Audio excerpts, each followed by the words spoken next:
Hi. இந்த வீடியோல நம்ம Revit எலிமெண்ட்ஸ் மற்றும் Revitல யூஸ் பண்ற different types of Revit elements பத்தி பார்க்க போறோம். So let's start. Revit elements. Revitல ப்ராஜெக்ட்ஸ் உள்ள கிரியேட் பண்ற ஆல்மோஸ்ட் எல்லா ஆப்ஜெக்ட்ஸும் எலிமெண்ட்னு அழைக்கப்படும். எக்ஸாம்பிள் வால்ஸ், டோர்ஸ், டக்ட்ஸ், ஃபர்னிச்சர்ன்னு சொல்லலாம். இந்த எலிமெண்ட்ஸ் தான் ப்ராஜெக்ட்டோட பில்டிங் பிளாக்ஸ். இது எல்லாம் வந்து Revit ஃபேமிலிஸ் யூஸ் பண்ணி தான் கண்ட்ரோல் பண்ணப்படும்.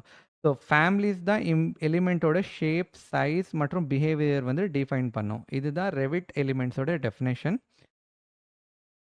Revit mainly 3 types of elements use பண்ணுது. First model elements and second datum elements, மூணாவது view specific element. First model elements. Model எலிமெண்ட்ஸ்னா பில்டிங்கோட ஆக்சுவல் 3D ஃபிசிக்கல் பார்ட்ஸ். இது டிஃப்ரெண்ட் ப்ராஜெக்ட்ஸ் வியூலையும் விசிபிளாக இருக்கும். ஸோ ஃபர்தர் மாடல் எலிமெண்ட்ஸ் வந்து மெயின்லி 2 டைப்ஸாக கிளாஸிஃபை ஆகுது. Host elements, model components. So host எலிமெண்ட்ஸ்னா பில்டிங்கோட மெயின் எலிமெண்ட்ஸ். இது டைரெக்டாக ப்ராஜெக்டில் கிரியேட் பண்ணப்படும் மற்றும் மற்ற எலிமெண்ட்ஸை சப்போர்ட் பண்ணும். அதாவது வால்ஸ், ஃப்ளோர்ஸ், ரூஃப், சீலிங்ஸ் இதுக்கான பெஸ்ட் எக்ஸாம்பிள். அதாவது நீங்கள் வால்ஸ் கிரியேட் பண்ணிட்டீங்கன்னா இது மற்ற எலிமெண்ட் சப்போர்ட் பண்ணும், லைக் டோர்ஸ் அண்ட் விண்டோ. அதே மாதிரி ஃப்ளோர்ஸ் நீங்கள் கிரியேட் பண்ணிட்டீங்கன்னா இது ஒரு ஹோஸ்ட் எலிமெண்ட்டு. இதில் நீங்கள் காலம்ஸ் ஆர் பீம்ஸ் வந்து ஸ்ட்ரக்சரல் பிளேஸ் பண்ணலாம்.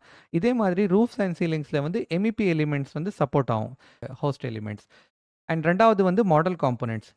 மாடல் காம்போனன்ட்ஸ்னால் ஹோஸ்ட் எலிமெண்ட்ஸ்க்கு மேலே இல்லைன்னா அதுக்குள்ளே பிளேஸ் பண்ணுற எலிமெண்ட்ஸ்.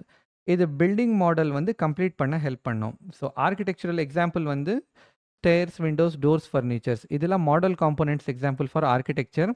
ஸ்ட்ரக்சருக்கு வந்து beam, structural columns, footings, rebars. Again இது best example. For MEP ducts, pipes, sprinkler, air terminals etcetera இதெல்லாம் வந்து மாடல் காம்போனன்ட்ஸோட best example. And second type வந்து டேட்டம் எலிமெண்ட். டேட்டம் எலிமெண்ட்னா ரெஃபரன்ஸ் எலிமெண்ட். இது பில்டிங் மாடலை ஆர்கனைஸ் பண்ணுறதுக்கு இல்லைன்னா அலைன் பண்ணுறதுக்கு அண்ட் கண்ட்ரோல் பண்ண ஹெல்ப் பண்ணும். த பெஸ்ட் எக்ஸாம்பிள் வந்து grids, levels, reference planes are good examples. And final third type வந்து view specific element. View specific element வந்து பிளேஸ் பண்ணியிருக்கிற ஸ்பெசிஃபிக் வியூவில் மட்டும்தான் விசிபிள் ஆகும். அதாவது இந்த வியூ ஸ்பெசிஃபிக் எலிமெண்ட் நீங்கள் ஃப்ளோர் பிளானில் பிளேஸ் பண்ணியிருக்கீங்கன்னா நீங்கள் செக்ஷன் வியூவில் போய் பார்த்தாக்கா தெரியாது, 3D வியூவில் தெரியாது. எந்த வியூவில் கொடுத்துருக்கீங்களோ அந்த வியூவில் மட்டும்தான் தெரியும். அதனால தான் இது வியூ ஸ்பெசிஃபிக் எலிமெண்ட். இது ஃபர்தராக 2 டைப்ஸ் ஆஃப் கிளாஸிஃபை ஆகும், annotation element and detail element. So annotation element வந்து நம்ம மாடலை லேபிள் பண்ணுறதுக்கும் அண்ட் டாக்குமெண்ட் பண்ண யூஸ் பண்ணுவாங்க. ஸோ இதுக்கு பெஸ்ட் எக்ஸாம்பிள் வந்து text notes, tags, symbols, dimensions, these are all good examples. And second type வந்து டீட்டெயில் எலிமெண்ட்ஸ்.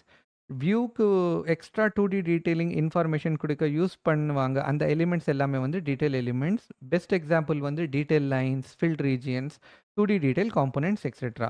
ஸோ இதுதான் ரெவிட்ல யூஸ் பண்ணுற main types of Revit elements.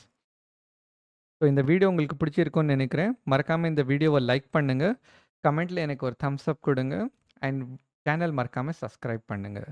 See you on next video. Bye. Thank you.